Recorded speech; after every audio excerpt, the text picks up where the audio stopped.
Welcome to the channel. My name is Matthias. Today we're going to talk about Amazing Spider-Man issues 229 and 230.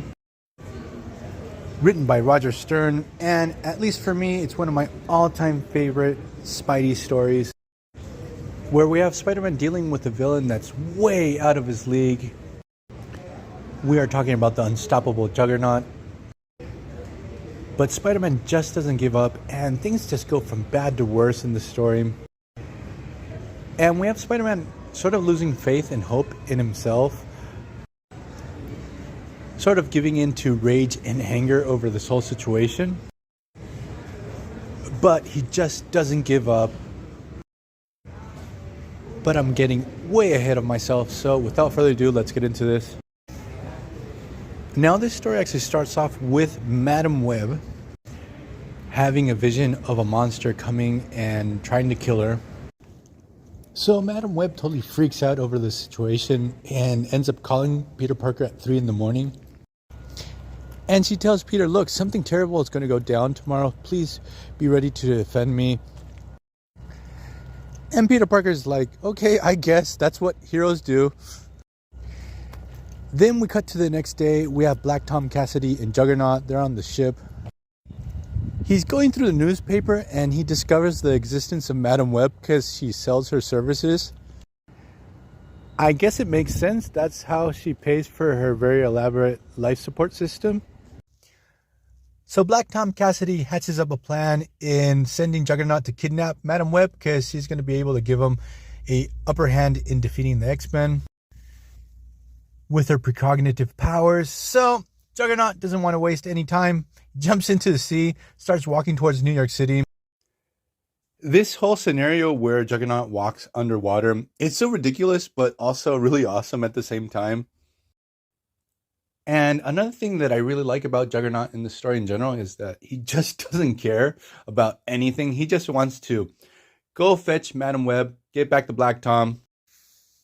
So once he arrives to New York City, obviously he leaves a trail of destruction.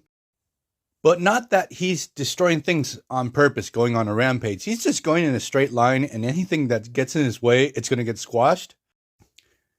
Obviously, Spider-Man springs into action. He realizes this was the menace that Madam Web saw in her vision. He goes straight into trying to stop Juggernaut, and he does everything possible. And the funny thing is that Juggernaut doesn't even realize that someone's trying to stop him in the first place. He literally doesn't feel any of Spider-Man's attacks.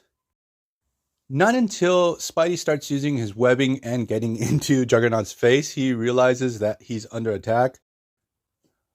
Obviously, the webbing does not work, and we get this really awesome moment where Spidey jumps on Juggernaut's back.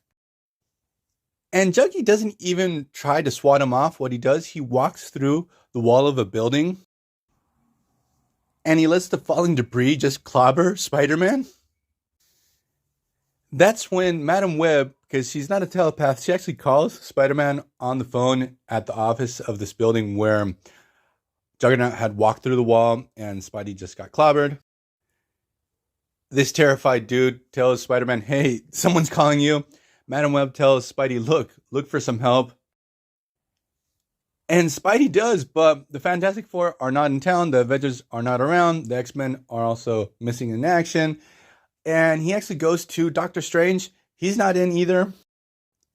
Now we have Juggernaut arriving to Madam Web's apartment. It has a ton of security measures. None of them work. Spider-Man tries to fight him again as a pure act of desperation. He can't stop him.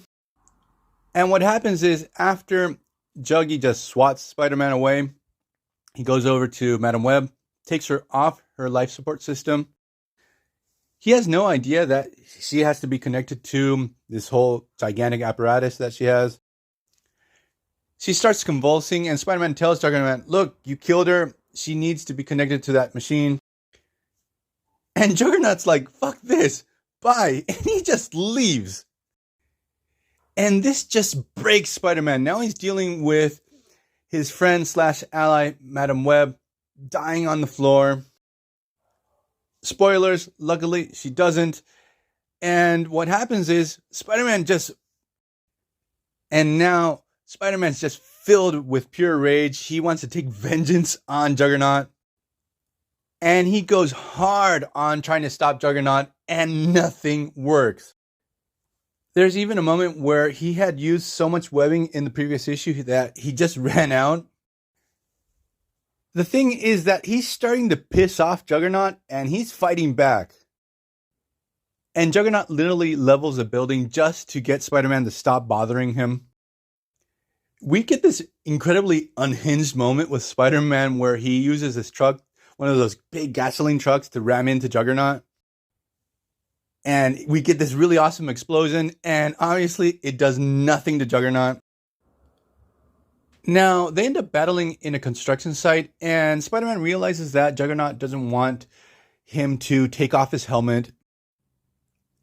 He realizes this probably might be his weakness if he's able to take it off.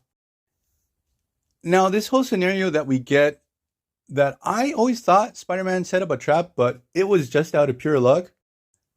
While Spider-Man was on his head trying to take off the helmet, and he's trying to clobber him, Juggernaut actually steps into wet cement, and he sinks in it, and that's how Spider-Man's able to defeat him out of pure luck.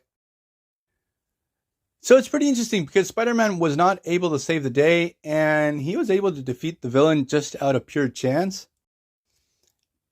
And this ending, since it's the first time to use it with Juggernaut, it's cool, it's fresh, and it's super cool to see how they're able not to water down the Juggernaut, having Spider-Man pull off a cheap finish. He's able to defeat him out of pure chance, but he gets wrecked. So I'm going to leave this video here. I hope you guys liked it. See you guys next time. Bye.